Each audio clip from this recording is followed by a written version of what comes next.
Welcome. Look at this crowd.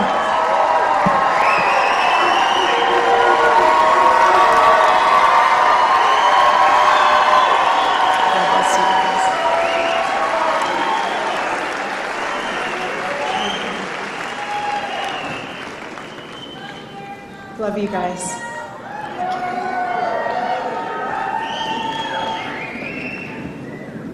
Over the past 7 months, I have seen the worst of humanity,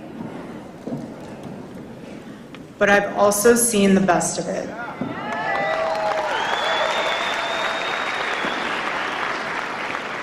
And it's reminded me that every day when you wake up, you have a choice to spend your days focused on what's broken, or you can recognize our freedoms and fight to protect them.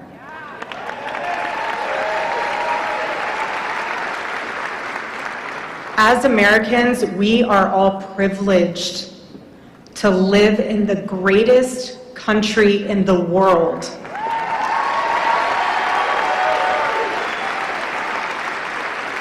Is it perfect? No, it's not. Do we have problems to solve? Of course.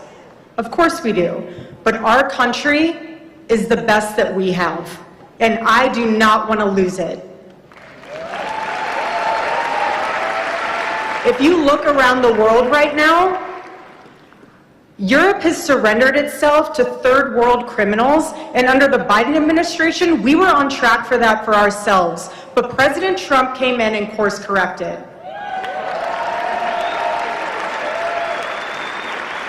In countries like Nigeria, radical Islamists are murdering Christians for their faith.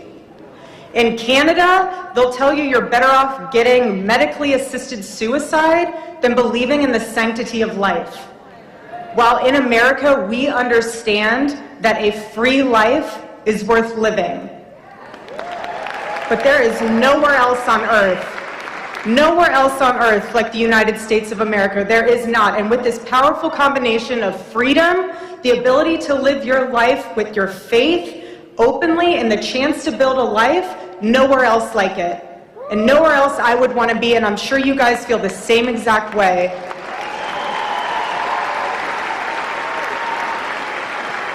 But that didn't just happen by accident. It happened because generations have fought and sacrificed everything for it. And because all of us, as a united front, said enough is enough and showed up to vote for President Trump in 2024. Amazing. We said enough was enough. And I'll never forget after that election. I know none of you will either. Charlie's sitting there. He was going through the numbers. He was going through the maps. He was looking at all the data points. And he said to us, he goes, "This is it." He said, "The red wall." He said, "If you can secure Arizona, Nevada, and New Hampshire, and you're investing into these states and not just into these races," he said, "their maps will collapse and their strategies will fail." And it inspired us to no end. Totally inspired us. But we don't get to just sit back and admire that win from 2024. We have to fight to protect it. Every day, that's right. Every day, and Arizona is home for me. I was raised here. I fell in love here. I got married here. We're raising our children here. And we're not gonna sit back and just watch this state or this country be completely torn apart. Completely torn apart. We're not gonna watch that because they want this state. They want this state, and Turning Point Action will fight to defend it. And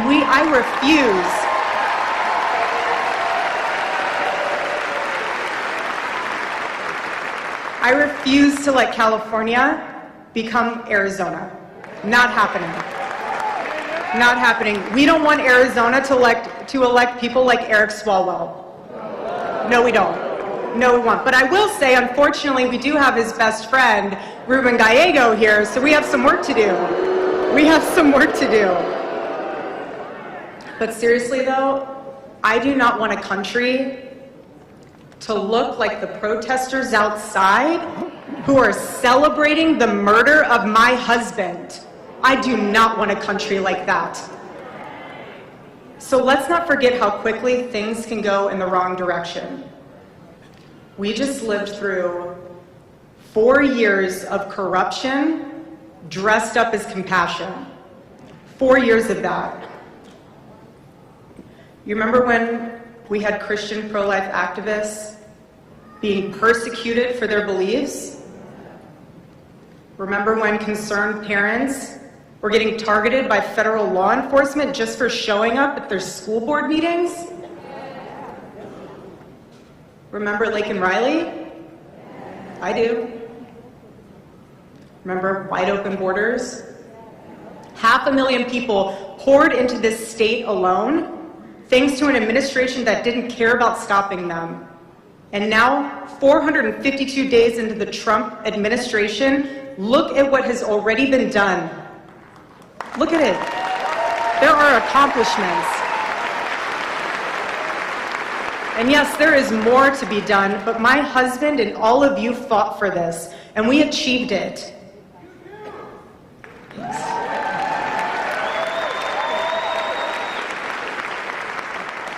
And now we have to show up again with 80 to 90% voter turnout in the midterms and fortify the red wall for the next decade. That's what we need to do.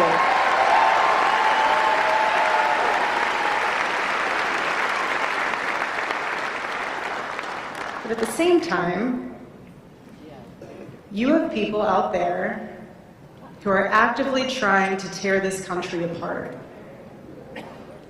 They love to start fights, dividing us all against each other, spreading negativity, all to get clicks and influence the algorithm to maximize profits.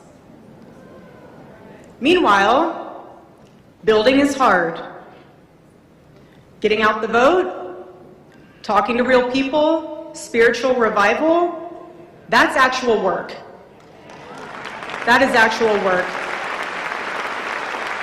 And my husband, Charlie, gave his life for that work. And what gets built lasts for generations long after the noise has run out of one-liners.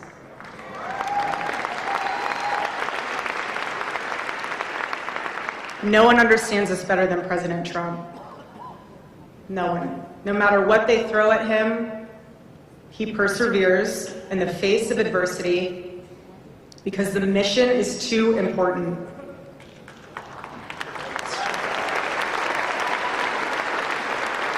Because this country is worth fighting for, and he is not alone in this fight. And we are blessed to be Americans, and we are going to fight like it. And ladies and gentlemen, there is no one else I'd rather have on our side than President Donald J. Trump. God bless you guys.